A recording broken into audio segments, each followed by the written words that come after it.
other that way. There's a few musicians that I have played with that I don't have to worry about anything. I can just say, okay, we're doing these songs, send them an email. We don't need to rehearse. We just know what to do. Yeah. But when it comes to ministry and the will of God, it's hard to say when it comes to leadership and leading people. It takes time. I think it takes time to develop that mindset. But you may have what I call kairos moments. Kairos from the Greek word, an event, a specific moment in time versus chronos, which means perpetually or all the time. You may have a kairos moment when, wow, I was thinking the same thing. You know what? Flesh and blood didn't reveal that to you. Oh, we're in the spirit now. And I think that's real. Yes. I think that's real. I do too. I agree. But as far as what Paul is saying in this text, I don't know for sure if he's basically saying I have enough confidence in him because I've trained him. I've listened to how he speaks and what his thoughts are, and I believe he's a good fit for you while I'm gone in my stead. I don't necessarily think that means he is a mini me. Okay. All right. So he know the style of the Apostle Paul. Okay. So you don't think they're linked up spiritually, more so? Well, they may have some connection, but to say that their souls are tied, no. Okay. Kindred spirits, possibly. Okay. Which I think is a distinction. Absolutely. Yeah. Art is in the room.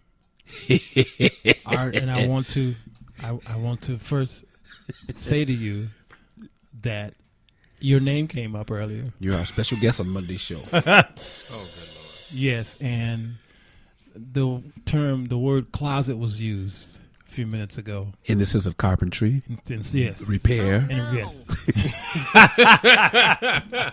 Wire hanger! Yeah. Gerbil.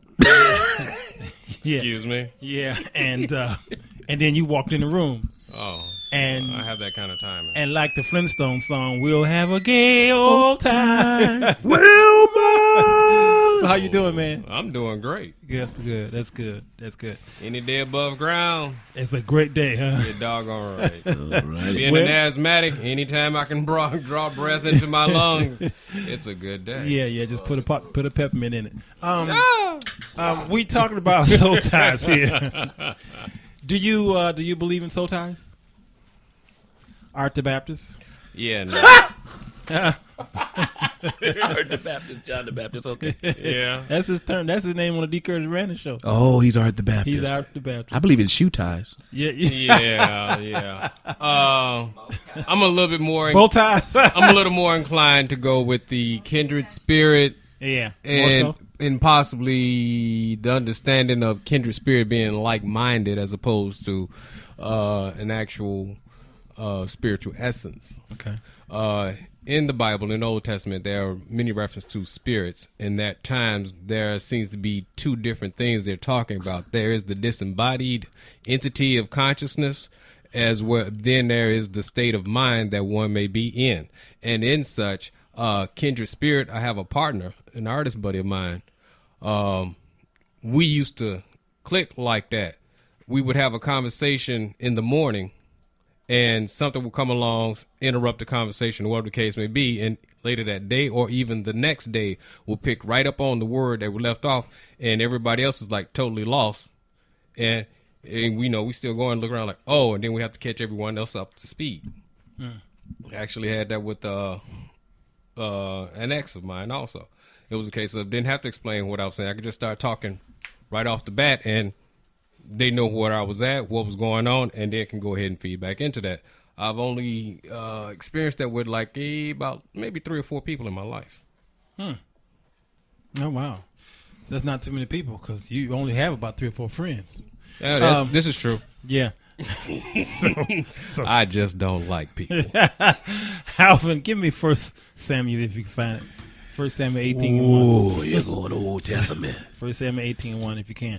And then as you're doing that, I want to spend this first half of the show talking about the soul first. Let's talk about the soul first. Then the second half of the show, we're going to talk about the spirit. Because there are a difference, apparently, I think we're tripart. Okay. Okay. All right. I think we a body, right? Yeah. We're spirit, and then we're soul. Okay. So apparently there's a difference between the three, because as you read scripture, they tend to sometimes they use them together, and then sometimes they separate them. I think the most easy one to describe is the body, of course, but the soul and the spirit may take a little more exegeting. Okay. Yeah. Now, read what you got there. 1 Samuel 18:1. Uh-huh. And it came to pass, when he had made an end of speaking unto Saul, that the soul of Jonathan was knit with the soul of David. Mm-hmm. And Jonathan loved him as his own soul. Mm-hmm. Yeah. Can you explain that? Well, or do you need to read further? no. As I respond to this, and my little study Bible gives me these hints based upon the biblical professors that help write it. Yes. It basically says once they stopped talking, the two of them, Jonathan and David, became friends fast. Mm-hmm. They basically connected, but not like spiritually connected. They just instantly had a common personality, a complementary personality. They hooked up. Mm-hmm. You know. Yeah, they had a hookup. So you're saying, in essence, this is a case of when one today say, "I love him like he's my own brother." Well, yeah. That Like can we happen. shared the womb together. Blah, Nah, blah, I was blah, too blah, big blah. to be in the womb with nobody else. What were you, like a 9-pounder? Man, it took 3 days for me to come out of that. But That was the big old head. We need help. We need help. A doctor. The C in my middle name is for cesarean. Oh, well, then sure. Wow. Catastrophic what it should be. Well, Yeah, it's too big for the doorway. catastrophic Carter, yeah. Catastrophic Carter. Yeah. Well, check this out. Okay, and now let's go back to David and Okay. Jonathan. All right. I heard a sermon by Jakes. Oh, All right, which caused some problems. I'm through it, did. Some interpretation problems. Is it one of those like Speculation Ben would problems. give? Yeah. Oh, Lord. Some observations and he- some satizations. Yeah, that's him. And All them shuns. he alluded to David and Jonathan having a relationship because No. David did allude to Jonathan. He loving Jonathan as more than he did a woman. But see, we can't use modern day expression. Mm-hmm. There are some guys that will love to hang out more than be with their woman, and they'll only Right. be with their woman for certain things. That's true. The It company was, of men. that was not unusual for the men to just be there with each other and have each other's back and have that camaraderie and that love, because sometimes don't nobody understand you like another man. True. But to impose the idea that there was some copulation between these two men, which in that culture would have definitely led to being stoned, Absolutely. killed, and it was shunned upon. Right. I mean, I'd rather him said David messed with the sheep than to say he messed with Jonathan. Yeah. You know, that I'm sorry, I'm so sick of that whole Now, but what was misapplication of scripture. he saying that though? Because he never came out and said it. I know, but he implied it, so therefore he may as well went on ahead and said it. Implication. Because there's Was more. it the implication, no, or was there's- it the perception from the audience? Well, it's gonna. Well, It's the same as thing the at this public particular speaker, point. It was his responsibility to be clear upon this matter. I agree. Everyone has heard this rumor, this biblical rumor running around, and it is based off of a modern understanding of an ancient world. Yes. The Greeks built a whole philosophy behind the love of man, and they didn't necessarily mean it as a romantical sense, because women definitely had a place in a man's life Right. outside of having more male children. Right. So, well, I want to challenge you with the Greeks. I said outside. I didn't say solely. Yeah. Okay. Outside of the concept of women having more male children, but they did have a whole philosophy that went into this whole thing as to guidelines as to what it was to be man, be in the company of men, and exalt manliness, period, which eventually led into that other issue you about to go ahead and try and challenge me on. To which I'll go ahead. Now you know why I'll go ahead and invited concede. him to Monday's show.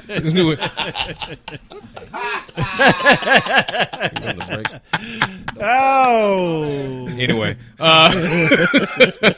but They go, and which I would gladly just say, no, you're right on that. They did go there. They went way beyond there. San Francisco in the ancient time. But this was what was happening in that time. Men had a set thing as to what they did, and women had a set role as to what they did. So there was a serious division among that, not to mention, women weren't educated, men were. There's a whole lot of, male-oriented, dominated ideology running in that time period. Yes. And it did not necessarily have to be of a sexual type nature. And for someone to be a public speaker, to be a minister, to go ahead and allow this perception to come from what it is they're putting out there, that deviates from whatever the point it was he was trying to make, because that's going to stick and hold in whoever's head more so than whatever the point was he was trying to make at that point in time. Yeah. Okay. Yeah. What do you say about that, Doc? Well, again, I will refuse to imply or impose what's not in the Bible. And I think that too often we look through the lens of what is today for application. We have to understand the ancient writings that we're reading. Words have changed its meaning. Mm-hmm. And if you don't get you a good study Bible, at least, and find you an equipped Sunday school and Bible class teacher, you will be lost. You'll be lost because you can misinterpret so many things in here. Now, in the text you had me to read in 1 Samuel 18, because Jonathan and David connected, Saul said, "You ain't going back home. You stand here in the palace, in the kingdom, in here with us." It was an act. I'll say it was a spiritual or godly connection for them that helped propel David to his purpose. Mm-hmm. And that's the deeper reasoning behind these quote unquote soul ties or kindred spirits, that the will of God will be propelled and come to the forefront. Mm-hmm.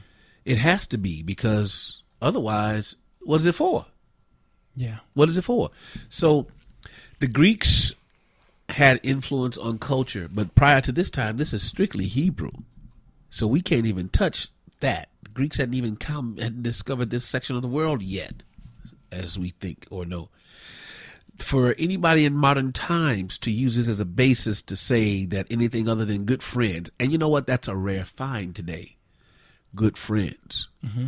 Many of our gangs, our fraternities, our sororities, our clubs, our organizations, they exist now because many people don't have quote unquote good friends, and right. They use this as an entity to find them. Mm-hmm.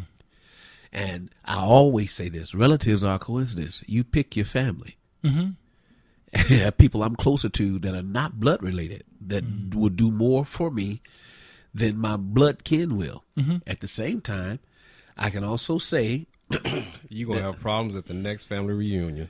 Well, we can't have one. Oh man! I went to a fight and the family reunion started.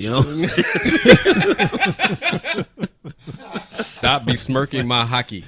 Yes, that's good stuff.